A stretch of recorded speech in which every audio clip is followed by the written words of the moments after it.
Good evening, everybody. Is this thing live? Oh, I think we got a few desert rats out here tonight. It's good to see you all. I'm Steve Davis. I'm the curator for the Southwestern Writers Collection here at the Wittliff Collections. And it's my pleasure to welcome you all to our panel discussion on the Big Bend this evening. And when you think about Big Bend, one thing you could think about is that Elizabeth Taylor died last week.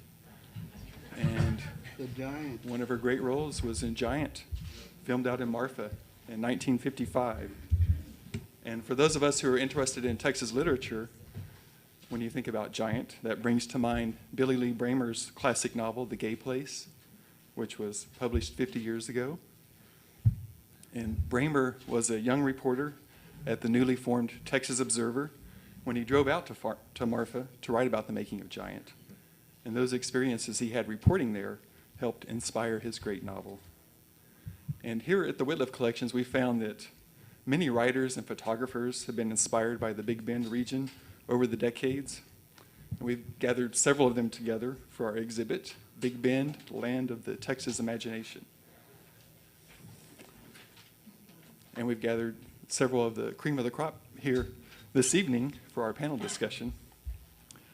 In the audience tonight, we have several donors, friends who have given archives and contributed financially, all of which helps these collections grow and flourish.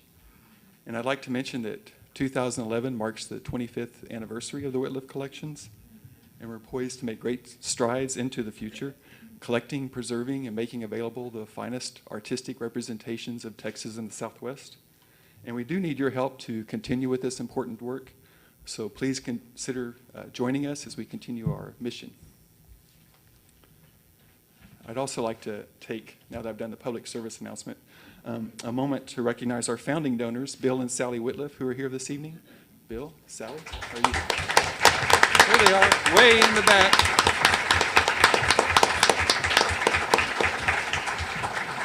And also tonight, I believe I saw Jim Sanderson here. Jim is a wonderful Texas writer who has published two very fine novels set in Big Bend. Jim is also a donor to the Wittliff Collections, and if you've seen the exhibit we have on Big Bend, we featured Jim as part of that. Jim, thank you for your donations. We appreciate that. It's good to have you here. And it was a special delight to see that our longtime director, recently retired, Connie Todd, is here. Connie, it's great to have you back. Welcome.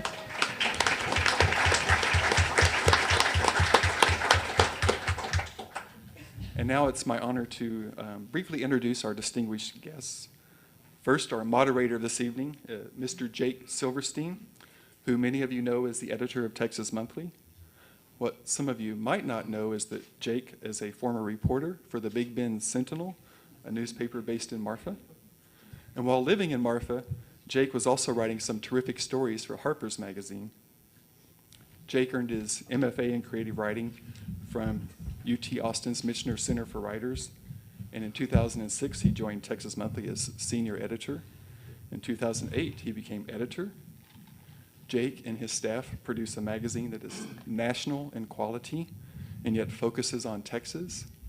I mean, how cool is that? And under Jake's direction, Texas Monthly is continuing to diversify and strengthen its coverage of all of Texas. The magazine has won 2 National Magazine Awards in each of the first 2 years that Jake took over, one for general excellence and the other for feature writing.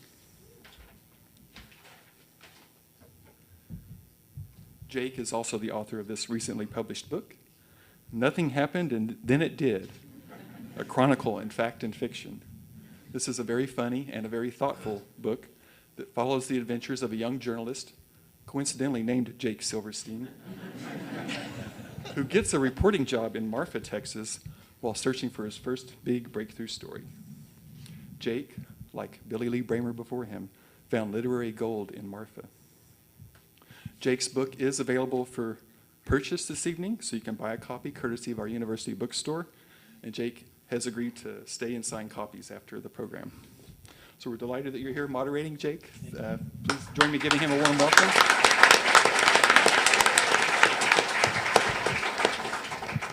Also with us, we have Dr. Barney Nelson, a professor at Sul Ross State University in Alpine, who is also an accomplished writer and photographer. Barney earned her PhD from the University of Nevada, Reno, and she publishes books on rural folks, particularly cowboys, and that's the focus of her writing and photography. Barney is published in numerous magazines, including Texas Monthly, and her work has also appeared in many anthologies. She's received many honors, including being inducted into the Big Bend Hall of Fame and having the 10th annual Cowboy Poetry Gathering dedicated to her.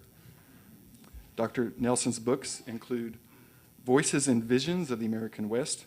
This is a really beautiful coffee table book that was published by Texas Monthly Press.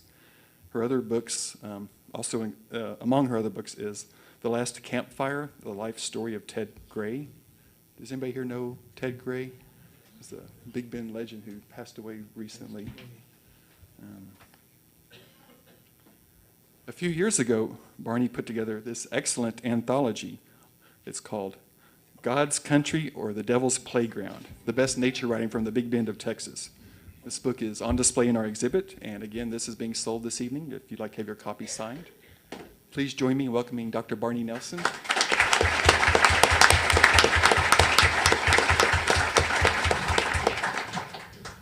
We also have Marcos Paredes, a longtime river ranger at Big Bend National Park, recently retired. Ranger Paredes has spent years patrolling the river by canoe and the desert by horseback, and you'd be hard-pressed to find anybody who knows the area better. Marcos has a reputation for being able to handle anything that comes up, from rescue operations to drug interdictions to cross-border relations. And in his spare time, he's been involved in environmental efforts to help protect Big Bend.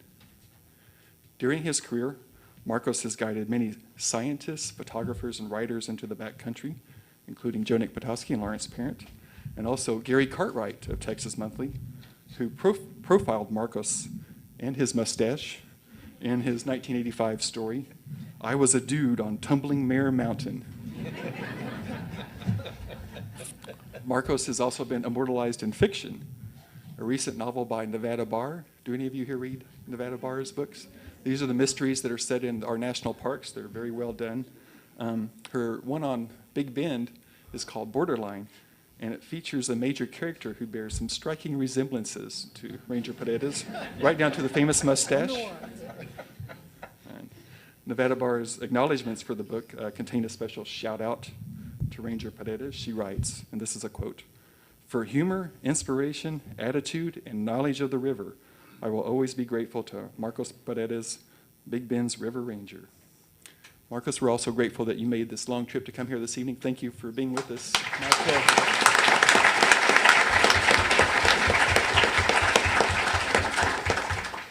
We also have tonight Laurence Parent, long regarded as one of Texas's leading nature photographers. Laurence comes by this naturally.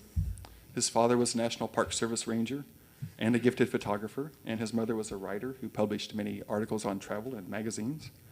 Laurence spent his childhood in several southwestern states, going on numerous hiking and camping trips with his parents. And then he grew up and tried to rebel. I guess you're rebelling. He got his petroleum engineering degree from UT in 1981.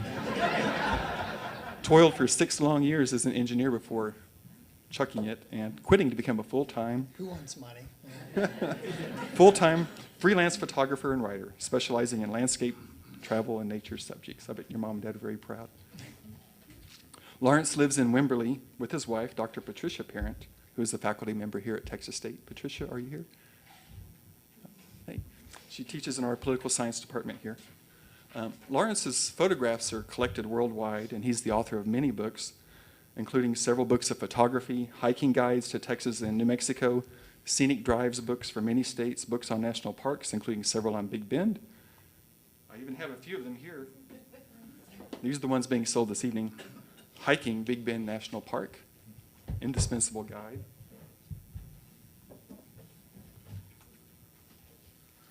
Laurence and Joe Nick have collaborated on these 2 beautiful books from UT Press, Texas Mountains. Any of you have this book? Isn't it amazing? Especially if you wonder what those mountains on private land are like. This is kind of a behind-the-scenes tour. And most recently, Big Bend National Park was their collaboration, which kind of helped inspire the exhibit and event that we're having. These are all for sale. And Laurence's recent book This is kind of an interesting one. Death in Big Bend. Real stories of death and rescue in Big Bend National Park. So, Yeah, Marcos is a star in it. Marcos is the star in the book. I'm not surprised. Marcos is the medic. You were a medic at the park for the Body recovery. body recovery. Yeah. Yeah. So, Laurence, you will also sign books this evening, I believe. Yeah. So please join me in welcoming Laurence Parent.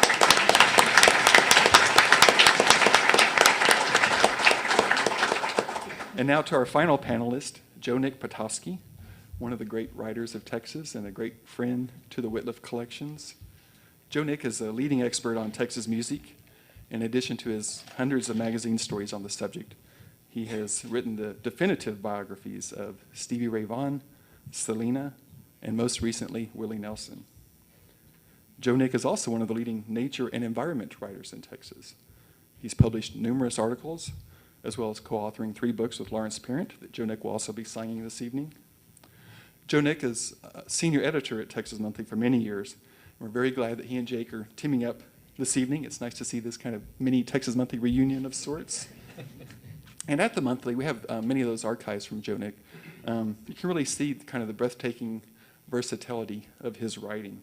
This is a guy who, in addition to reporting on music and the environment, could write very knowledgeably of politics, movies, sports, the media, barbecue, road trips, cowboy boots, civil rights, storm chasers, the Republic of Texas standoff in West Texas, and here in San Marcos, near and dear to our own hearts, the retirement of Ralph the Swimming Pig from Ocarina Springs. And that one was called, I think, Oinks for the Memories. Did you write that headline, Nick? God bless Ralph. Nick also publishes in National Geographic, Texas Parks and Wildlife Magazine, Rolling Stone, Mother Jones, and The Village Voice. He's currently finishing what you can bet will be the definitive book on the Dallas Cowboys. Is there a pub date on that yet? Not yet. The manuscript's not in yet. So Okay. But it's getting, once that comes in, we'll get it's okay for me to mention that you're working on it? It's coming. Good. Good. Well, keep your eyes And open. will better come. So those of you who had a chance to look at the exhibit, you'll see pretty much an entire case that's devoted to Nick Patoskey and his writings on the subject. And that's kind of a no-brainer because Nick is one of the major donors to the Wittliff Collections. We hold his entire writing archive here. It's about 300 boxes, and those amount to incredibly rich. Come on, Nick. This is a, and I'll give you a quick example. Nick did the book on Selena. It was an unauthorized biography because he couldn't agree with her father who wanted to have the final cut on the book. And so he was barred from speaking to anybody in the Quintanilla family, anybody who had any association or any interest in the family.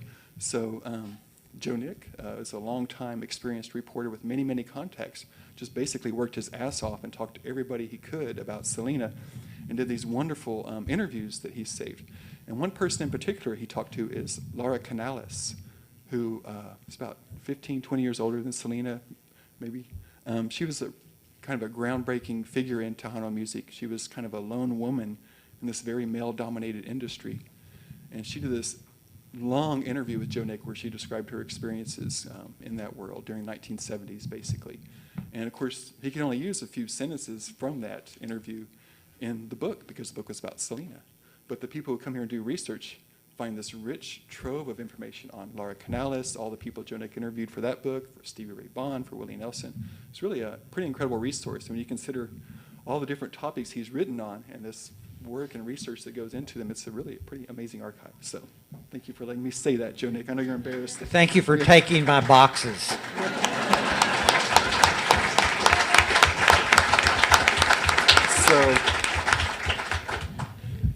So really, our lives here are much richer for Nick's presence, and I'd like to present you with a small gift that we have from the Wittliff as a symbol of our gratitude.